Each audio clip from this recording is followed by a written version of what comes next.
The following video contains spoilers. We suggest watching the episodes alone in the dark. Hey, Wolfpack, we're back! And today, we go back to the third reboot of the classic horror series known as The Twilight Zone. Now, some of you may be asking, why am I wasting my time on this version of the show again? Well, this week is my brother Wolf's birthday, and I wanted to give him a super special surprise review to celebrate this grand occasion, since I did that the last time with Game Over.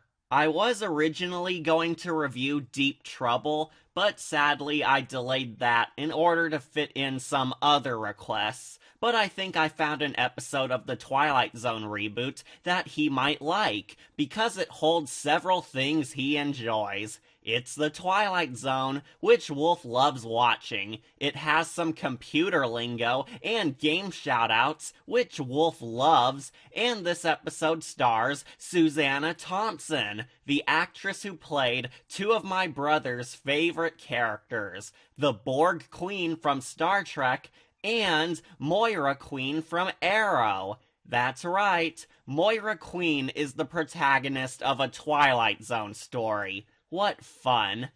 I hope my brother enjoys this review, because it's what we're doing today.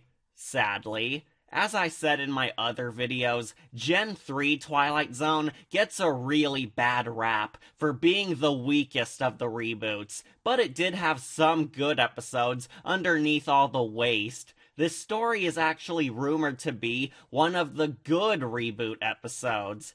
Yes, you heard that right. This story is supposedly a respected episode of the bad Twilight Zone era. And naturally, we plan to explore that rumor to see if it's even a little true. So buckle up, everyone, because we're about to ride back into Gen 3 Twilight Zone. Was this story indeed a passable tale of suspense that granted this reboot justice?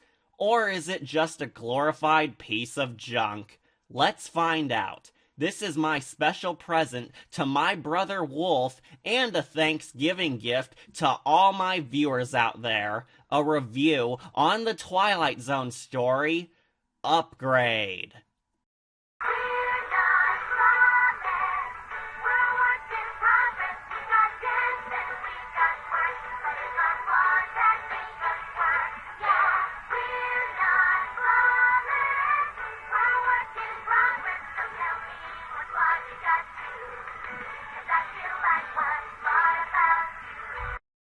So our episode opens up with a naive family moving into a cool new house. And almost instantly, you know that they're all going to suffer by the end. Come on, people. How many times has a horror episode opened up with some clueless family moving into a new house only to discover some supernatural horrors that want to kill them?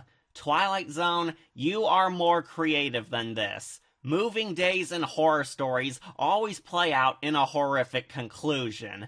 But I think I know how this'll end. Hey, Mom. Dad. There's a face in my room.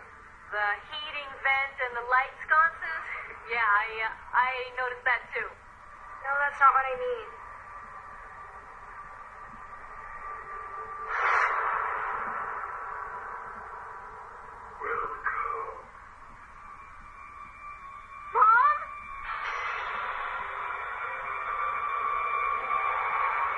Okay, it won't be that creepy. This is the bad reboot after all, so nothing too terrifying will happen. We soon meet our main character, Moira Queen. I know her character has a different name, but honestly, they use her real identity so rarely in this story that I easily forgot it. So I'm just going to refer to her as Moira Queen, because that's who most of us know her as.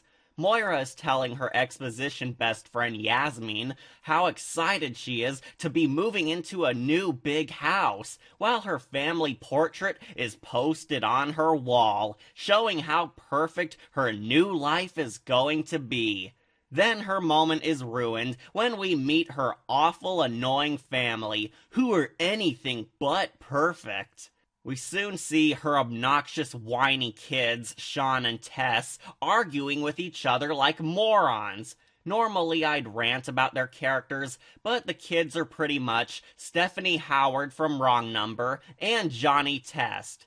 Oh, and of course, this horrible family trope isn't complete without the ultimate family cliché, the bumbling idiot father. That's our father. He's an idiot. Not off to a very good start here, are we, Twilight Zone? Introducing us to a family of clichés, followed by Moira Queen, who's the only normal person among the cast. I know it's not a good beginning, but the show hammers in that that's the entire point. So the kids cry a lot, the idiot father fumbles around, and the dog urinates on the floor. Wow, a Twilight Zone story that opens up with wacky dog pee. Why do I get the feeling that this is how most fans react to this reboot? Moira tries telling her family to behave themselves and cleans up, but she cries out how she wished her family was more perfect. But the idiot father comforts her by telling Moira that everything's going to be just fine. Get used to that line happening, everybody telling Moira that things are going to be fine when they aren't, because it is a recurring element. But then we get our first ominous scare. The family's dog comes in and has changed its breed.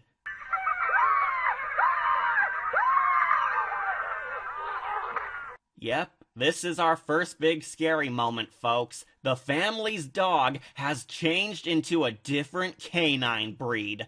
Moira is confused by this and points out that this isn't her dog, but the dad says, yes it is. Moira refuses to believe that until she sees that the family portrait has changed as well.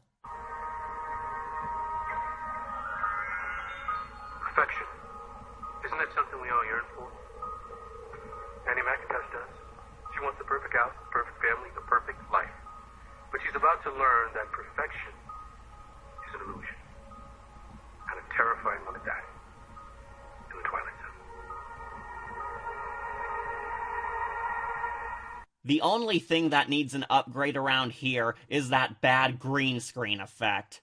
Moira looks through her old family photos to prove that their dog is different, but dear old dad tells her that the new pet is still their loyal, prize-winning perfect poodle, which they always had.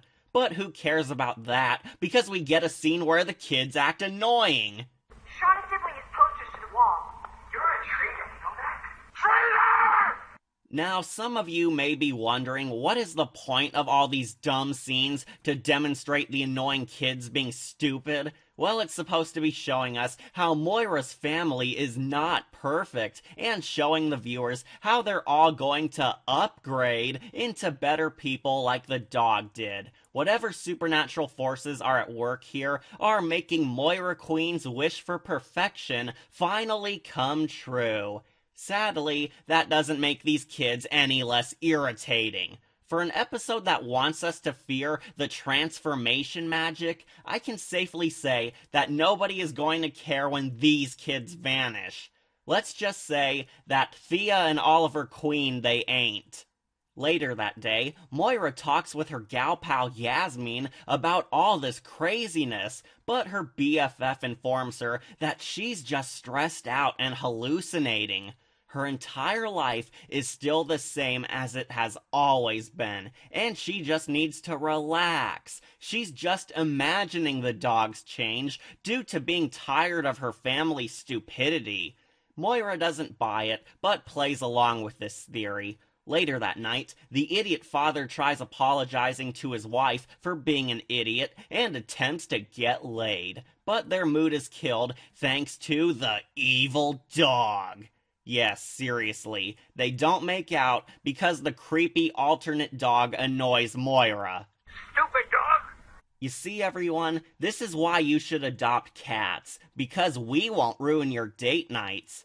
The next day, Moira enjoys breakfast until she sees that her son has changed. She asks her daughter who the heck that guy was, but Discount Stephanie Howard tells Moira that the new guy is her son, Sean. Moira tries finding her real son, only to see that once more her family portrait has changed, along with her daughter. So of course, Moira handles this bizarre scenario as delicate as possible, by having a panic attack.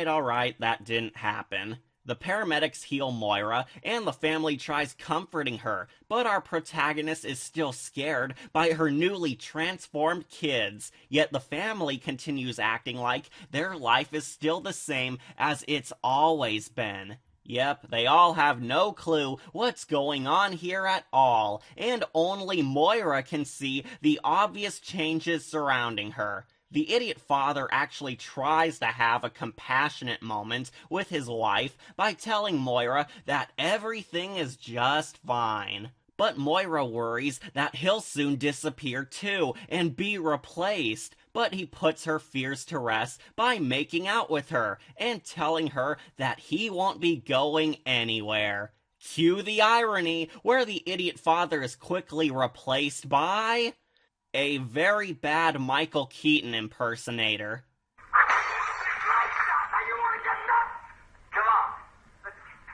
Moira Queen married to Batman?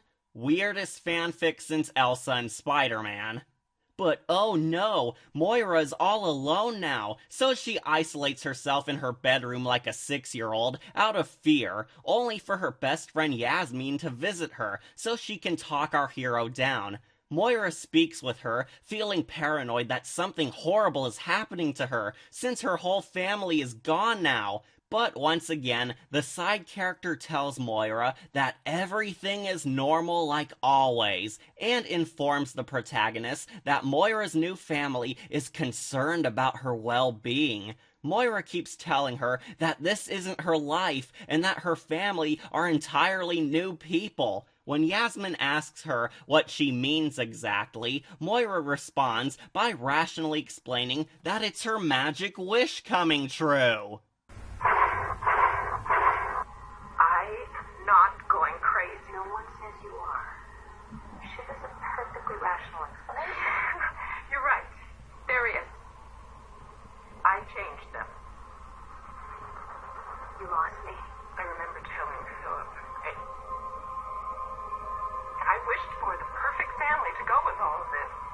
And I wish it's come true.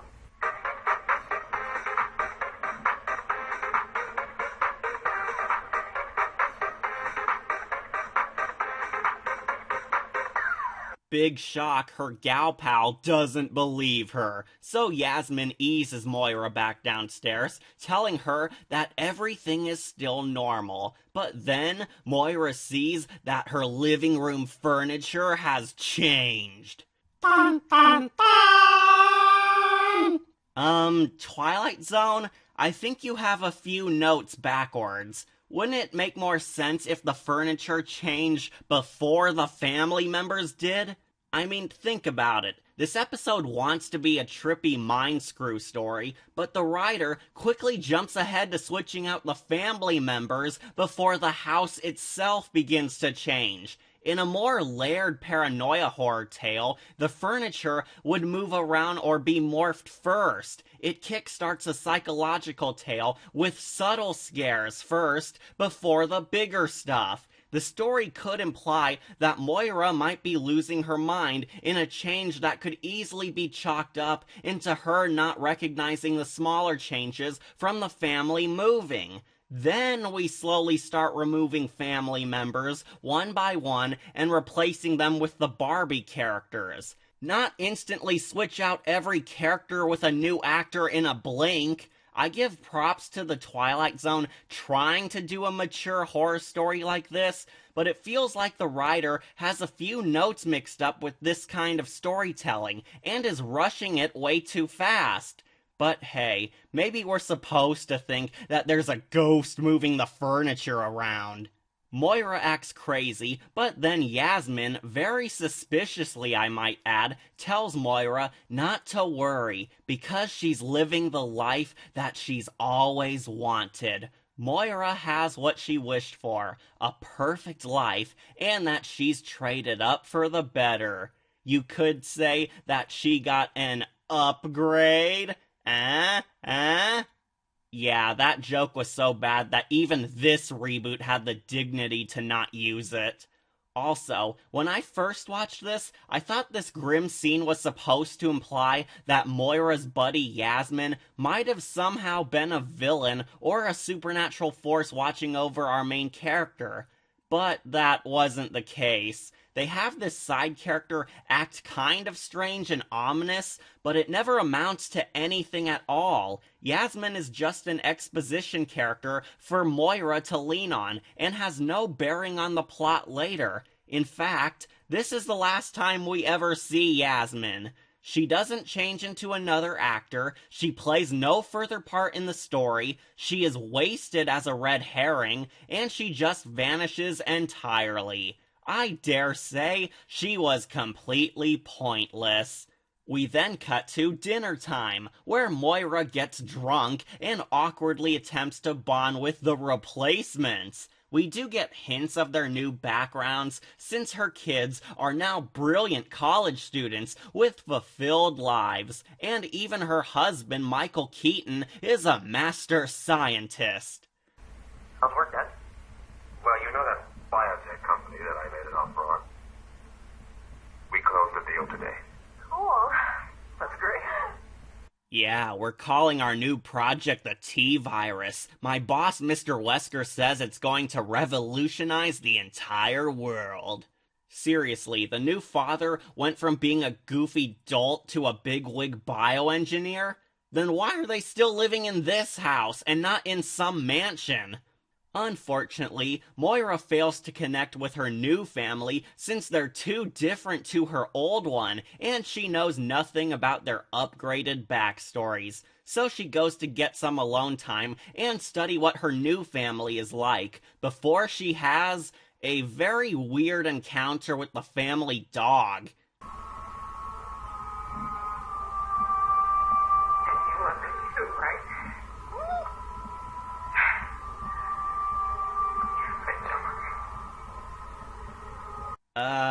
This is just a minor nitpick, but I found all these scenes between Moira and the new dog to be very weird. Half the time Moira tries telling people that her world is changing, the dog appears for some reason, and we get all these creepy shadowy shots of the dog staring ominously. Why? What's the point? Are we trying to imply that the dog is the mastermind behind all this? What's up with the ominous dog scenes?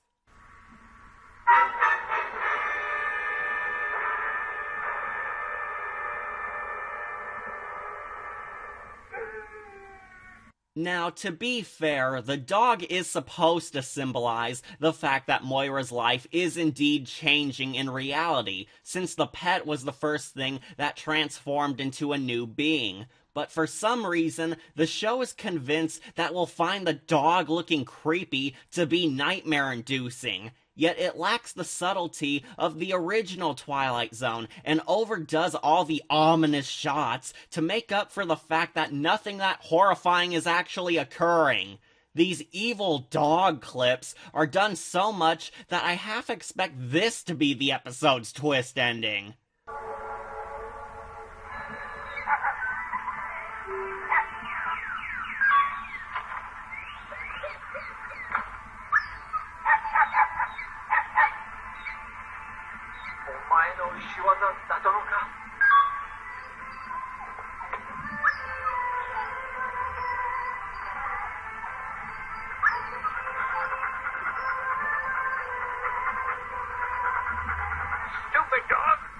In short, the Twilight Zone should put more emphasis on the constantly changing painting to represent the protagonist's constantly shifting world, and not stuff like the stupid dog or the furniture. So after drinking some more, Moira decides to try making this work, but she overhears Michael Keaton and kids discussing the possibility of having Moira committed to a mental asylum so they can help her broken mind. However, Moira freaks out and runs away, where she tries calling her BFF Yasmin for help.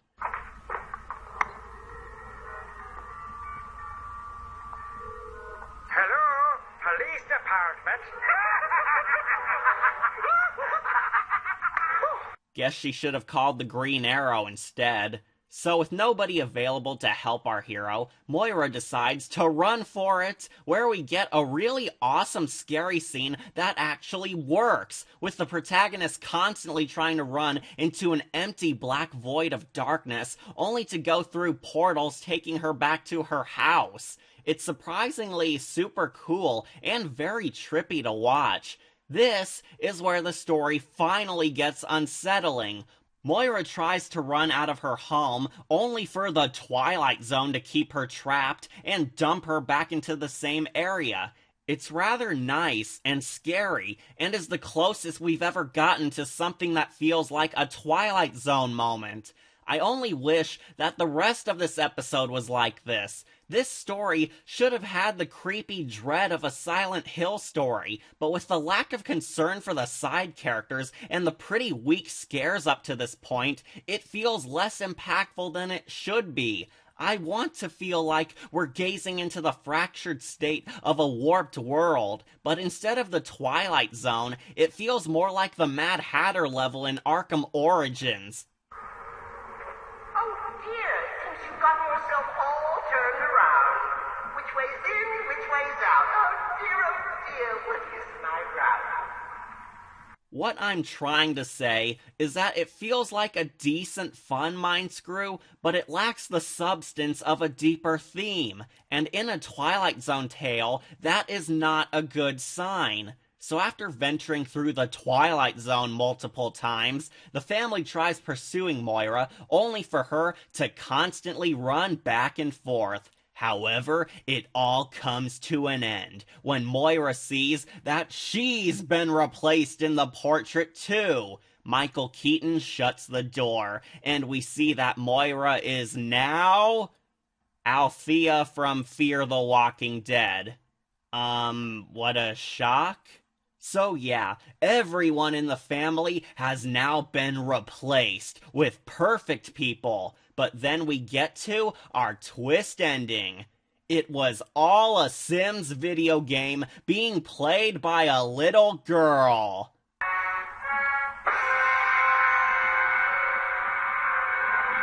What?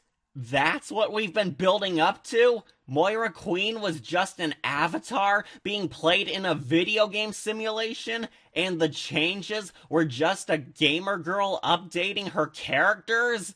I don't know what's funnier, that Moira Queen was a little girl's gaming avatar this whole time, or this entire episode being a commercial for the Sims franchise.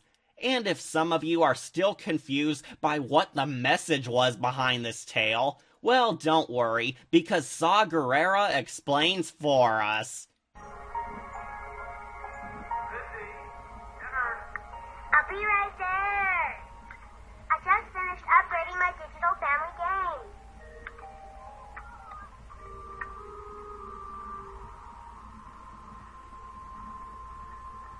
Just a game?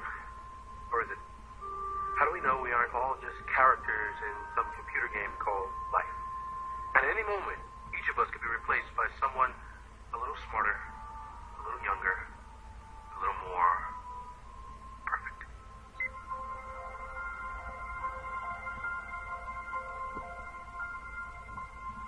So remember everyone, your video game avatars are actually real living beings, and every time you delete a character, you're killing a sentient life form. Video game characters are living people like us, and every time they die, the gamer is a murderer, killing them for their own amusement. Be sure to remember that when you play team deathmatches on Halo. So that was the end to the Twilight Zone reboot episode, Upgrade. How does it hold up? Well, it was flawed, but passable. That's really the nicest thing I can say to it. It's by no means a perfect story, but it is an alright story that most viewers could probably get into. This episode tries very hard to be an edgy mind-screw on par with Silent Hill, but it lacks the strength to carry itself to the same height as a classic Twilight Zone story. It's honestly not as scary as it should be. Moira Queen wants a perfect life, but she gets more than what she bargained for when some supernatural entity replaces everything in her life with something else superior. It tries to be an epic psychological horror, but it mixes up some plot points in a very confusing order, puts focus on the wrong things, and lacks a whole lot of depth that a paranoia horror should have. The only thing that helps this story stick out is the rather awesome twist that the entire story was a video game. I do honestly like this twist, despite us seeing this before on stuff like classic Twilight Zone, Goosebumps, Are You Afraid of the Dark, The Haunting Hour, and even the Men in Black movies. The Twilight Zone reboot wants to do the classic Dream and the Dreamer story. You know, that universal existential question asking if you are a real person or somebody else's character being written and controlled by a higher power somewhere out there. We're led to believe that Moira Queen is the dreamer because she desires a better family and a better lifestyle, and the creepy stuff happens to make it appear that Moira's wish is coming true. But in the end, it's revealed that Moira is not a real person, but a part of somebody else's dream. The little girl at the end has been playing her this whole time, and this whole story was a child upgrading her game profile. This episode wants to be like Brush with Madness, or a much better Twilight Zone story, where our protagonist is nothing more than a fictional character under a higher power's fantasy world. It wants to scare us by saying that this could be you, everyone. How do you know that you are not really a fictional character being toyed with, and your entire life might all just be a great big lie? It definitely feels like a Twilight Zone idea, but the overall result is something that comes across as a bit generic, especially compared to other horror shows that tried way harder than this. I think two of the big reasons that might interest people in this story are its twist ending and seeing Moira Queen in a Twilight Zone tale. I also did like that the other characters treated all this change like it was still a normal thing, since it adds to the horror as well as foreshadow that everyone is just an NPC who has an easily reprogrammed memory file, making the video game twist have some credibility to it. Other than that, the story tries way too hard at being Diet Silent Hill, but failing to leave a long-lasting impression on us compared to much better horror tales. This story chose to save all its nightmare fuel for the final act, which wasn't a totally bad decision, but it makes the first two acts feel so slow. If this episode was so painfully average, then why did most Twilight Zone fans say it was good, and why did I review it? Well, in answer to the first question, an average Twilight Zone episode in this reboot is considered great compared to the rest of the weaker or forgettable episodes they made. This episode has its flaws, but it's not the worst story the show has ever produced, nor the worst episode I've ever seen. Not yet, anyways. But why did I review it? Well, as I stated earlier, this has an actress my brother likes. It's a Twilight Zone story with a theme that he appreciates, and it has video games in it. Plus, this episode has a theme that is often overlooked by most people. Aside from the dream and the dreamer plot, it wants to make people be thankful for what they have and not take the people in your life for granted. So to me, it fits what Thanksgiving is all about. Yeah, I bet none of you guessed that this was a Thanksgiving special in disguise, but I sure BS'd my way out of this one. Moira Queen wasn't thankful for her family and wished for a more perfect one, but she never realized how much she loved them until they were gone. That should have been a theme with more focus on it, instead of all this build-up for a Sims commercial. I will say that the reboot has created better and more thought-provoking stories than this one, but Upgrade is simply a flawed yet passable story that barely scratches the surface into decent entertainment. So, I'm giving this episode a silver skull. This story is just okay and average at best. There's no harm in watching it, and I do think that some people could enjoy it. The twist ending was genuinely shocking, and Moira Queen gives a great performance, but it just feels like an amateur mind screw episode with the lack of a heavy punch to its hits. The episode Upgrade is like a real computer upgrade. It offers some decent changes, but in the end, your system still runs exactly the same as others do. It's a decent tale of suspense, but for a story about perfection, it ends up being just so average. Remember to like, comment, share, and subscribe, or just tune in for more videos posted here on Wolf Entertainment. I'm your host, Catastrophe, and I wish my brother Wolf a happy birthday, and everyone else a happy Thanksgiving. Hoo-wee, that was a tough playthrough, but we made it. So what did you think of my brother's new video game present? Meh, the graphics could use an upgrade.